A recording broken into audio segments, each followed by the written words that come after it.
La filière textile à la métropole de Lyon, ça fait partie de nos filières prioritaires. On a quelques filières prioritaires qui ont été définies en fonction de leurs impacts environnementaux, de leur historique sur la métropole de Lyon et de leur poids économique. Donc à Lyon, on a un historique très fort avec l'industrie de la soie, qui a créé l'industrie de la chimie, qui aujourd'hui est représentée dans le textile en tout cas par l'industrie des textiles techniques et l'industrie du luxe. Et donc on a des industriels encore bien présents qui travaillent en écosystème, notamment au-delà de la métropole de Lyon, dans la région Auvergne-Rhône-Alpes. Et on a des petits acteurs qui poussent de nouveaux modèles de production et des nouvelles manières de faire la mode, qui sont des créateurs locaux en économie circulaire, en économie locale, en économie sociale et solidaire. Et puis on a, comme toutes les autres métropoles de France, des acteurs de la fin de vie des textiles, des collecteurs-trieurs en insertion qui vont récupérer les déchets des particuliers et essayer de leur donner une seconde vie ou de les recycler. On a défini une feuille de route pour la filière textile en 3 axes avec une première partie sur la transition de l'industrie, comment on accompagne les industriels du textile dans leur transition. Et pour ça, on s'appuie sur des accompagnements qu'on propose à tous les industriels de la métropole de Lyon.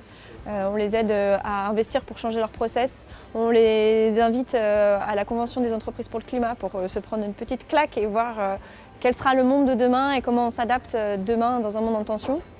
On accompagne aussi tout un écosystème d'acteurs de l'économie circulaire et de l'économie sociale et solidaire du textile. Il y en a plein aujourd'hui, je pense que vous allez les voir. Donc on les aide dans leur processus et leur parcours entrepreneurial, notamment en accompagnant les entrepreneurs au passage Tiafé. Et puis après, on a un projet d'amélioration de la fin de vie des textiles. Et là, ça se fait en collaboration avec d'un côté les collecteurs-trieurs, de l'autre côté les industriels. Parce que nos collecteurs-trieurs, s'ils font de la matière recyclée, s'ils y arrivent, il faut bien qu'il y ait des industriels pour la réutiliser et derrière des marques pour les transformer et des consommateurs pour les acheter. Il nous faut tout ça pour avoir une économie industrielle locale et on accompagne chaque petit maillon de la chaîne, on essaye de mettre du lubrifiant un petit peu partout, de faire se rencontrer les gens et de les soutenir économiquement et aussi dans leur ingénierie de projet.